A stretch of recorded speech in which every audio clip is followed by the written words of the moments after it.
Alhamdulillahilladzi khalaqal mauta wal hayata liyabluwakum ayyukum ahsanu amala wa huwal azizul ghafur.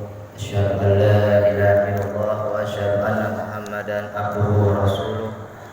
Allahumma shalli wa sallim wa barik ala sayyidina wa habibina wa maulana Muhammadin wa ala alihi wa ashabihi wa man tabi'ahum bi ihsan ila yaumiddin, amma ba'du. Qala Allah Ta'ala fil Qur'anil Karim, a'udzu billahi minasyaitonir rajim. Bismillahirrahmanirrahim. Ya ayyuhalladzina amanu taqullaha haqqa tuqatih wa la tamutunna illa wa antum muslimun. Hadirin sidang salat Jumat yang dirahmati Allah Subhanahu wa taala, marilah kita senantiasa meningkatkan ketakwaan kita kepada Allah Subhanahu wa taala. Takwa dalam arti yang sebenar-benarnya takwa, dengan mengerjakan segala perintah-perintah Allah Subhanahu wa taala serta meninggalkan segala larangan-larangan Allah Subhanahu wa taala. Hadirin sidang salat Jumat yang dirahmati Allah Subhanahu wa taala, pada kesempatan tema khutbah Jumat pada hari ini adalah tentang siapakah orang-orang yang bangkrut. Hadirin sidang salat Jumat yang dirahmati Allah Subhanahu wa taala, dalam suatu riwayat hadis yang sahih, yang sangat sahih, seorang sahabat bertanya kepada Rasulullah sallallahu alaihi wasallam, "Ya Rasulullah, siapakah orang yang bangkrut?" Apakah orang-orang yang bangkrut itu orang-orang yang tidak memiliki dinar, orang-orang yang tidak memiliki dirham? Kemudian jawab Rasulullah sallallahu alaihi wasallam, bukan. Akan tetapi orang-orang yang bangkrut itu nanti orang-orang yang datang pada hari kiamat dengan membawa segala pahala amal kebaikan, amal ibadah, amal kebaikan, sholat, puasa, zakat, haji, umrah, bakti sama orang tua, membaca Al-Quran, sedekah. Akan tetapi sewaktu di dunia dia suka menzolimi orang lain, dia suka menyakiti orang lain. Akhirnya segala pahala-pahala amal kebaikannya itu, amal ibadahnya itu diberikan kepada orang-orang yang dulu di dunia pernah dia zalimi. Apabila telah habis pahala amal kebaikannya, amal ibadahnya, maka segala kesalahan-kesalahan orang yang dia pernah zalimi itu ditimpakan kepada dia.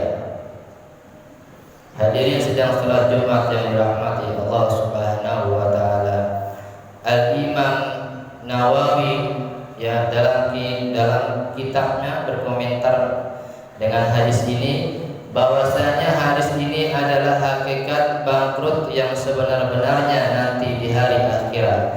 Kalau orang dia tidak punya harta, bangkrut karena hartanya, maka itu nanti dia bisa hilang kalau dia sudah mendapatkan harta lagi.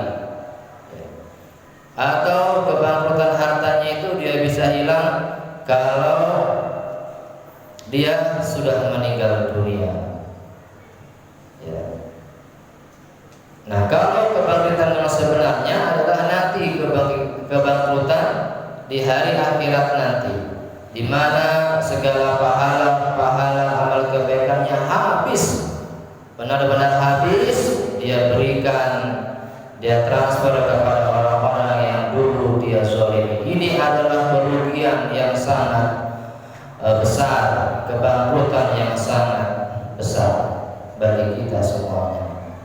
Jamaah yang dirahmati Allah Subhanahu wa taala, oleh karena itu Rasulullah sallallahu alaihi wasallam itu mengajarkan kepada kita untuk senantiasa menolong orang-orang yang menzalimi dan orang-orang yang dizalimi. Rasulullah sallallahu alaihi wasallam bersabda, "Unsur akhaka zaliman aw mazluma."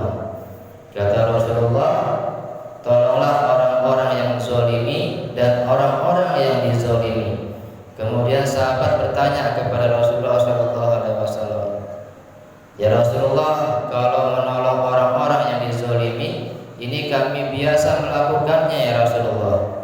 Bagaimana cara kami menolong orang-orang yang menzolimi? Kata Rasul, genggam erat tangannya. Ini artinya kalau kita jamaah punya sahabat atau kerabat atau saudara yang dia ingin menzolimi orang lain, ya misalkan dia ingin menyebarkan aib saudaranya, dia ingin merusak kehormatan saudaranya, dia ingin mengambil harta ya dengan cara menipu hartanya temannya atau saudaranya, maka kewajiban kita adalah menasihati dia, mencegahnya jangan sampai dia melakukan suatu perbuatan kezaliman. Jamaah sidang salat Jumat yang dirahmati Allah Subhanahu wa taala, ada sebuah kisah nyata itu di zaman Rasul, zaman dahulu itu ada seorang ahli ibadah. Ya, ahli ibadah tapi dia masuk neraka jamaah. Ya, kenapa itu? Nah, sahabat bertanya kepada Rasulullah, "Ya Rasulullah, di kampungku ini ada seorang wanita yang sangat ahli ibadah. Ya, puasanya sempurna. Ya, puasanya sempurna, salatnya sempurna. Ya, selalu bersedekah, selalu baca Al-Qur'an. Pokoknya sangat sempurna sekali ibadahnya. Tapi lisannya tidak pernah berhenti menyakiti hati dan perasaan tetangganya ya Rasulullah. Bagaimanakah ini ya Rasulullah?" Jawab Rasulullah sallallahu alaihi wasallam, "Hiya finnar." Tempat perempuan itu berada di dalam neraka. Walaupun dia ahli ibadah, kata Rasul, dia di dalam neraka. Ya Rasulullah, di kampungku juga ada seorang wanita yang ibadahnya biasa-biasa saja ya Rasulullah. Sholatnya biasa saja, ya hanya yang fardu saja. Puasanya biasa, hanya yang puasa Ramadan saja. Baca Qur'annya pun ya tidak sering-sering, jarang-jarang. Sedekahnya apalagi ya tidak terlalu sering, biasa-biasa aja.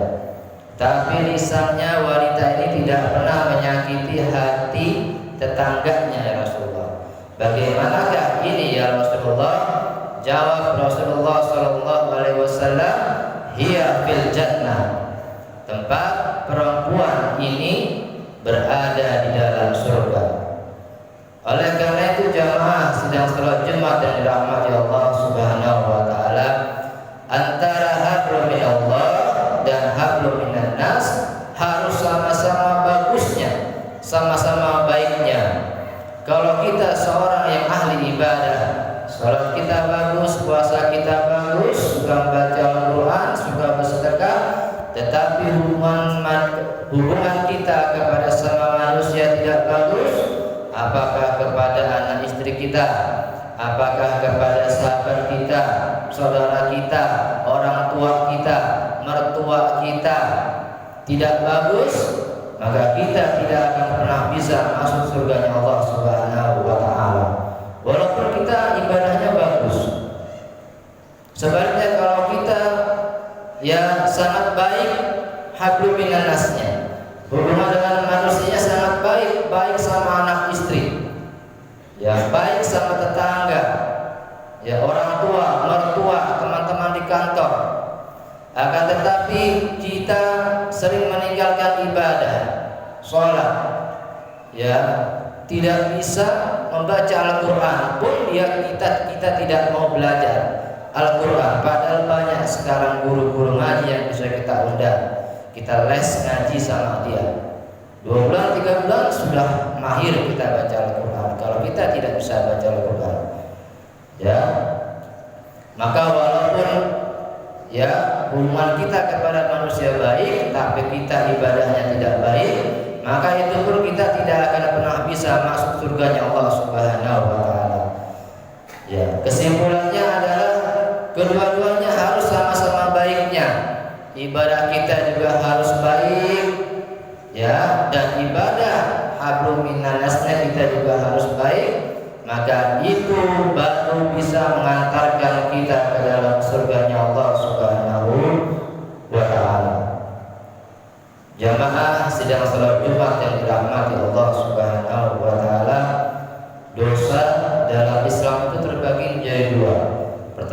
dosa kepada Allah. Ya, kalau kita nggak sholat, nggak puasa, nggak belajar Al-Quran, maka syarat tobatnya adalah ada 3. Yang pertama, kita berhenti dari dosa tersebut. Kemudian yang kedua, kita menyesali, benar-benar menyesal dari mengerjakan dosa tersebut. Yang ketiga, kita berjanji untuk tidak mengulangi dosa tersebut. Kalau ketiga syarat ini kita kerjakan, maka taubat kita akan diterima oleh Allah Subhanahu wa taala. Yang kedua, dosa kepada manusia. Kalau kita sering menzalimi, mungkin secara sengaja atau tidak sengaja, kepada saudara, teman, anak, istri kita, orang tua kita, mertua kita, maka syarat taubatnya sama. Ada 3 juga. Berhenti. Pertama, berhenti dari dosa yang kita kerjakan itu. Yang kedua, kita benar-benar menyesal telah melakukan pekerjaan atau dosa itu. Yang ketiga, kita berjanji ya untuk tidak mengulanginya. Kalau dosa kepada manusia ada tambahannya. Ya, kalau tentang harta, ya berarti kita harus mengembalikan hartanya dia. Kalau selain harta, misalnya kita pernah fitnah dia, kita pernah gibahi dia, kita pernah pukul dia, kita pernah tendang dia, maka cara taubatnya adalah kita meminta maaf kepadanya. Jamaah sidang salat Jumat yang dirahmati Allah Subhanahu wa taala, ada satu akhlak yang sangat Allah benci. Akhlak itu adalah akhlak amarah, ya, amarah. Rasulullah sallallahu alaihi wasallam bersabda, la taqdur wa lakal jannah. Janganlah marah, maka bagimu surga. Marah ini adalah salah satu akhlak yang Allah sangat benci. Kenapa Allah benci? Kalau seseorang sudah marah, maka dia pasti akan menzalimi dan menyakiti orang lain. Kalau orang marah, dari lisannya dia akan menghina orang lain, mencaci maki orang lain, merendahkan orang lain. Dari lisannya dia. Kemudian dari tangannya, dari kakinya, dia bisa pukul orang habis-habisan. Dia bisa patahkan kaki orang, ya, sampai cacat. Jadinya menzalimi orang lain, ya. Makanya kata Rasulullah, bagaimana solusi kalau kita marah? Kata Rasulullah, yang pertama adalah diam. Kita tahan. Lisan kita tahan. Kalau kita balas, kita sama kayak dia dan kita ikut jatuh ke dalam perbuatan dosa karena menghina juga. Ya. Kemudian kata Rasulullah SAW, kalau kita marahnya berdiri, ya masih marah, kita duduk. Ya, duduk masih marah, kita berbaring. Kenapa seperti itu, jamaah? Karena kalau kita berdiri ketika marah, kecenderungannya untuk kita membalas itu masih sangat mudah memungkinkan karena kita berdiri, ya, berdiri. Misalkan kita dizalimi, kita balas lagi karena berdiri. Kalau duduk itu sudah agak sulit, apalagi terbaring. Pertanyaannya, jamaah, ya, apakah Rasulullah SAW pernah marah? Rasulullah adalah orang yang sangat sabar. Beliau itu dihina orang, ya, orang gila, dibilang tukang sihir, dilempari kotoran onta. Rasulullah itu enggak pernah marah, ya, sangat sabar, malah didoakan supaya mereka mendapatkan hidayah. Tapi kalau untuk masalah agama, Rasulullah sangat marah. Pernah ada seorang laki-laki memakai cincin dari emas, Rasulullah lihat, Rasulullah ambil, lalu langsung Rasulullah lemparkan cincin itu.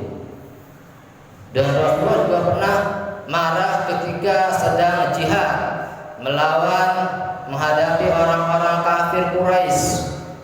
Ya, Rasulullah marah dalam hal-hal yang agama. Ya. Jadi kita, apalagi orang tua itu harus marah dalam hal-hal agama. Ya, harus marah. Tapi jangan sampai berlebihan. Ya. Terkadang kalau dalam masalah duniawi kita marah. Anak misalkan dia malas sekolah, marah habis-habisan. Ketika anak ya tidak sholat, kita tidak marah. Nah, kebalik seperti itu. Kita boleh marah dengan anak kita, tapi tidak boleh pukul, tidak boleh tendang. Ya, kata Rasulullah itu boleh dipukul, tapi pukulan yang menakut-nakuti saja. Ya, tidak boleh habis-habisan kepada anak, tidak boleh, namanya menyakiti. Demikianlah khotbah Jumat yang dapat Khatib sampaikan, semoga ada manfaatnya. Barakallahu fil azim wa nafa'ana